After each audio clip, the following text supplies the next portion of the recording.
નમસ્તે મિત્રો, સ્વાગત છે તમારું મારા આજના નવા વિડીયોમાં। તો મિત્રો, આજે આપણે બનાવીશું સોજી અને પૌવાનો એક ઝટપટ તૈયાર થતો નાસ્તો। તેને આપણે સોજી પૌવા બાઇટ્સ પણ કહી શકીએ છીએ। તો સૌ પ્રથમ આપણે એક વાટકી સોજી લેવાની છે, એની સામે એક વાટકી દહીં લેવાની છે। તો સોજીને આપણે પહેલાં તો પલાળી દઈશું અને દહીં સાથે આપણે પલાળી અને મિક્સ કરી દેવાની છે। પહેલાં તો અત્યારે આપણે આમાં કોઈ જ મસાલા નથી એડ કરવાના। આપણે આ દહીંના પાણી સાથે જ આપણે આને મિક્સ કરી અને 5 મિનિટ માટે આને આપણે ઢાંકી અને મૂકી દઈશું।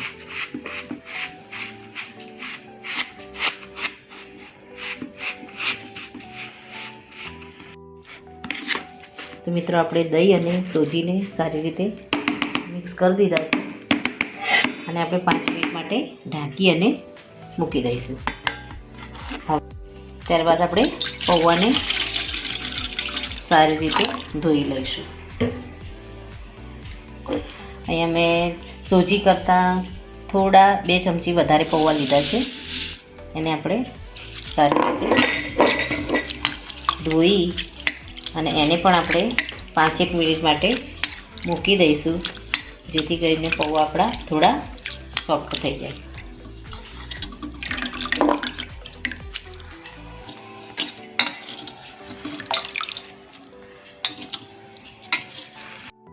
તો મિત્રો, આપણા જે સોજીને આમાં દહીંમાં આપણે મિક્સ કરી હતી એ સારી રીતે આમાં મિક્સ થઈ ગઈ છે।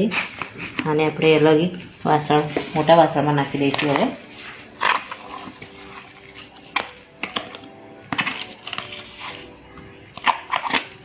એની સાથે આપણે પૌવાને પણ ધોઈ અને 2 મિનિટ 5 મિનિટ માટે મૂક્યા હતા, એને પણ આપણે આમાં એડ કરી દઈશું।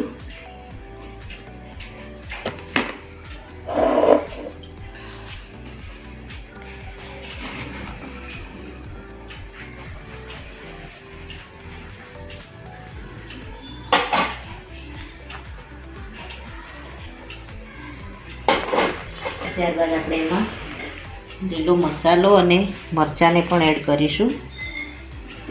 આપણા પૌવા જે પલળી ગયા એની ક્વોન્ટિટી આપણી થોડી વધી ગઈ પૌવાની। હવે આમાં આપણે સૌ પહેલાં તો લીલા મરચાંને ઝીણા સમારી અને લઈ લઈશું। આમાં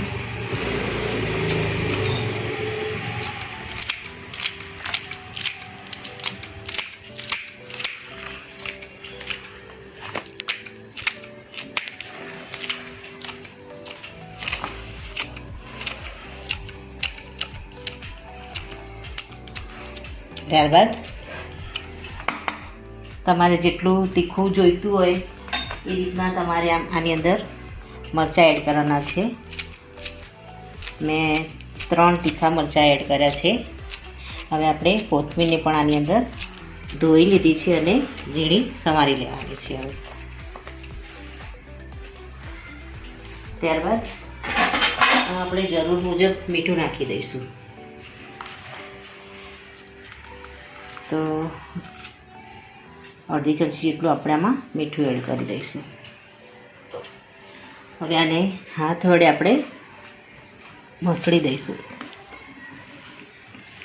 અને બરાબર આપણે રોટલી વણવા માટે જે રીતનો આપણે લોટ તૈયાર કરીએ છીએ એ રીતનો આપણે આને તૈયાર કરી અને આમાંથી આપણે ટિક્કી બનાવી લેવાની છે। આના તમે ગોળા પણ વાળી શકો છો, પણ આપણે આને નાની ટિક્કીના શેપમાં બનાવીશું।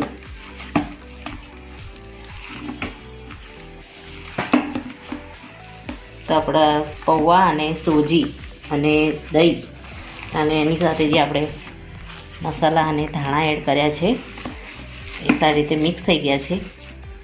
હવે આમાંથી આપણે જો આપણા હાથમાં મિશ્રણ ચોંટતું હોય તો પછી હાથમાં આપણે થોડું તેલ પણ લગાવી શકીએ છીએ અને આને આ રીતે ગોળ વાળી દઈશું.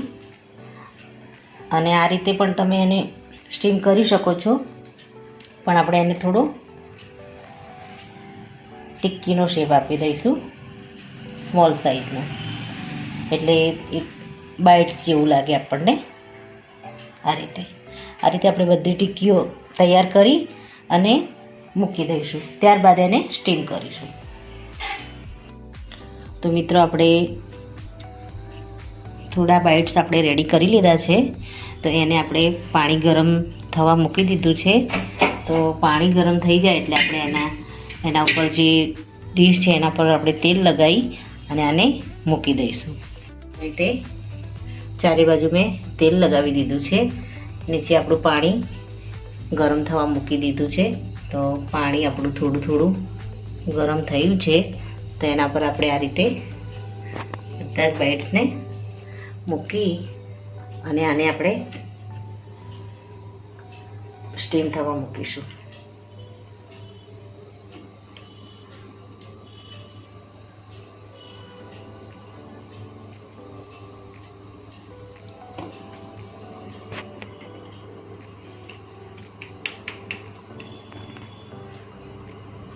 આ બાઇટ્સ હાથ વડે એકદમ સારી રીતે હળવે રહીને જો આપણે પ્રેસ કરીને બનાવીએ છીએ તો એકદમ સહેલાઈથી જ શેપ આવી જાય છે અને દેખાવામાં પણ એકદમ સરસ જ નાના નાના અને એકદમ યુનિક લાગે છે. તો અત્યારે આપણે આમાં જેટલા સમાય એટલા બાઇટ્સ એડ કરીશું, બાકી આપણે પછીથી સ્ટીમ કરીશું.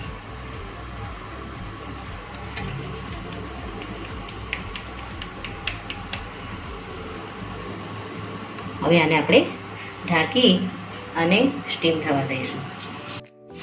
મિત્રો આપણે 10 મિનિટ થઈ ગઈ છે. હવે આપણે કુકરને બંધ કરી દઈશું અને આને આપણે ચેક કરી લઈશું.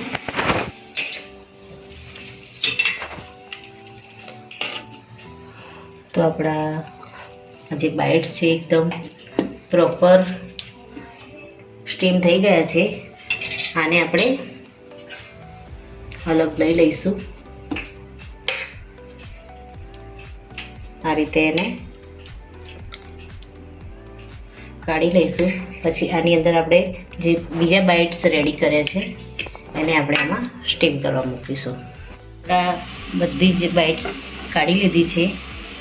હવે આ જે બીજા બાઇટ્સ છે એને પણ આપણે આ રીતે આમાં એડ કરી અને આને સ્ટીમ થવા દઈશું. અને બધા જ બાઇટ્સને આપણે સ્ટીમ થયા પછી એને થોડા ઠંડા થવા દઈશું અને પછી એનો આપણે વઘાર કરવાનો છે.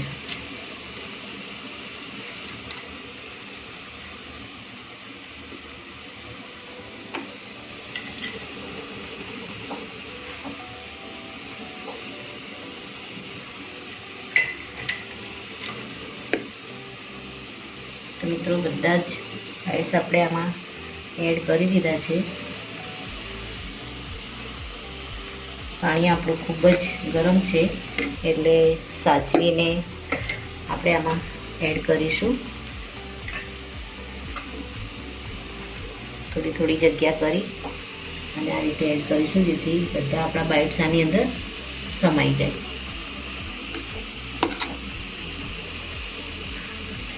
મિત્રો હવે આપણે આને ઢાંકી અને આને પણ સ્ટીમ થવા દઈશું. મિત્રો આપણે ગેસ બંધ કરી અને આને પણ ચેક કરી લઈશું.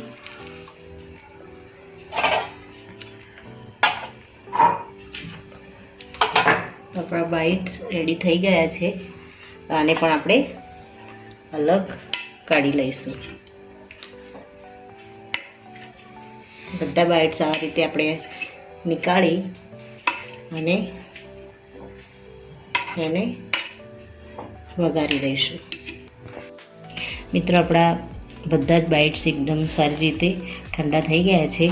એને આપણે મોટા એક વાસણમાં એડ કરી દઈશું, જેથી કરીને આપણને મિક્સ કરતા ફાવે. બધા જ બાઇટ્સને આમાં એડ કરી દઈશું. સારી રીતે આને થોડા ઠંડા થવા દેવાના છે, પછી એડ કરીશું.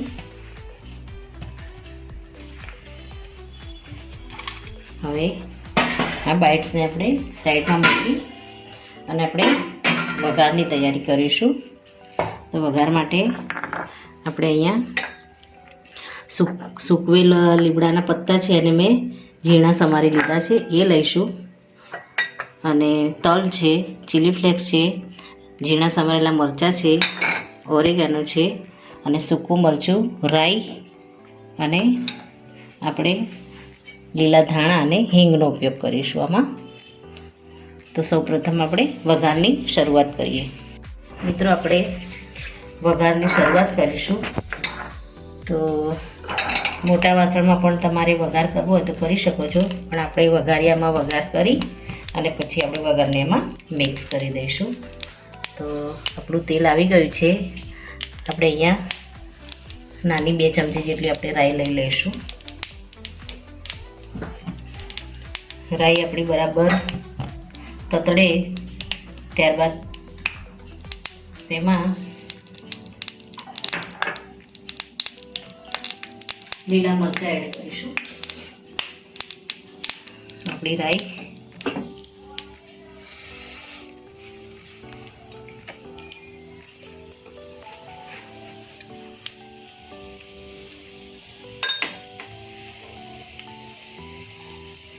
ત્યારબાદ આમાં લીલા મરચાં એડ કરીશું. 2 થી 3 નંગ આપણે લીલા મરચાં કટિંગ કરીને લીધા છે.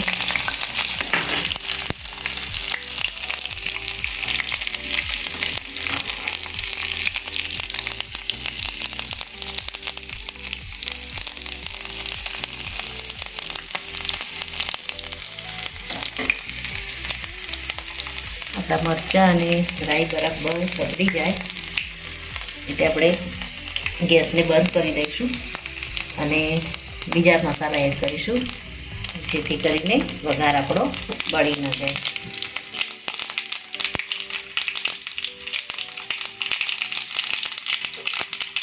આપણે આપણી રાઈ બરાબર ફૂટી ગઈ છે.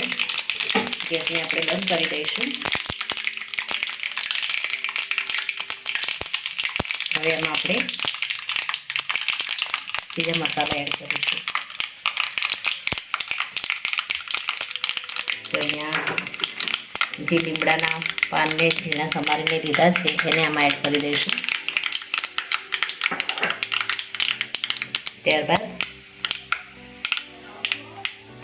થોડી હિંગ લીધી છે, એને પણ આપણે આમાં એડ કરી દઈશું. ત્યારબાદ તલને આમાં એડ કરી દઈશું.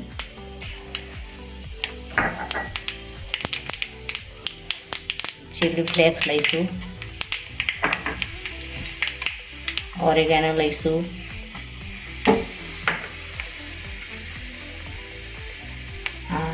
બ્લેક સોલ્ટ છે એને લઈશું અને કાશ્મીરી લાલ મરચું આપણે થોડું આમાં કલર માટે એડ કરીશું.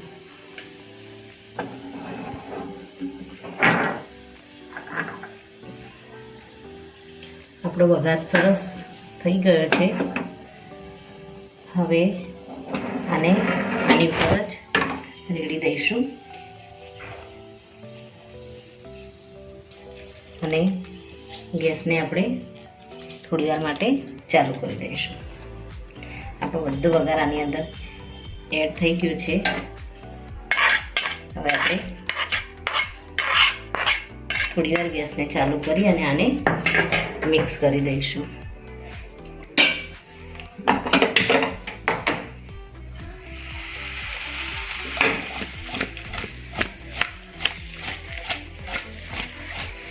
રીતે આપણે આને મિક્સ કરી દઈશું. પછી આપણે જેમાં સમારેલા લીલા ધાણા એડ કરી દઈશું.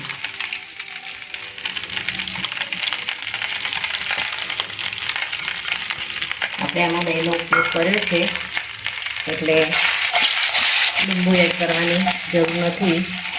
અને આપણા પૌવા અને સૂજીના બાઇટ્સ રેડી થઈ ગયા છે.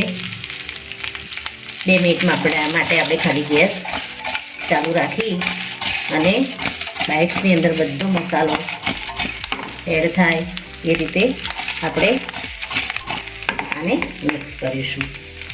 તો મિત્રો આપણું બાઇટ્સ રેડી થઈ ગયા છે. હવે આને આપણે સર્વ કરી દઈશું. તો મિત્રો આપણા ઝટપટ તૈયાર થતા સૂજી બાઇટ્સ રેડી છે. આમાં આપણે પૌવાનો પણ ઉપયોગ કર્યો છે અને સૂજીનો પણ ઉપયોગ કર્યો છે. બાળકોને નાસ્તામાં આપવા માટે એકદમ ખૂબ જ સરસ અને એકદમ પૌષ્ટિક નાસ્તો છે. તો મિત્રો મારો આ નાસ્તાની વિડીયો તમને ગમ્યો હોય તો લાઈક કરજો, શેર કરજો અને કમેન્ટમાં જરૂરથી લખજો કે મારી આ સૂજી અને પૌવાના બાઇટ્સની રેસીપી તમને કેવી લાગી. તો મિત્રો ફરી મળીશું તદ્દન નવા વિડીયો સાથે.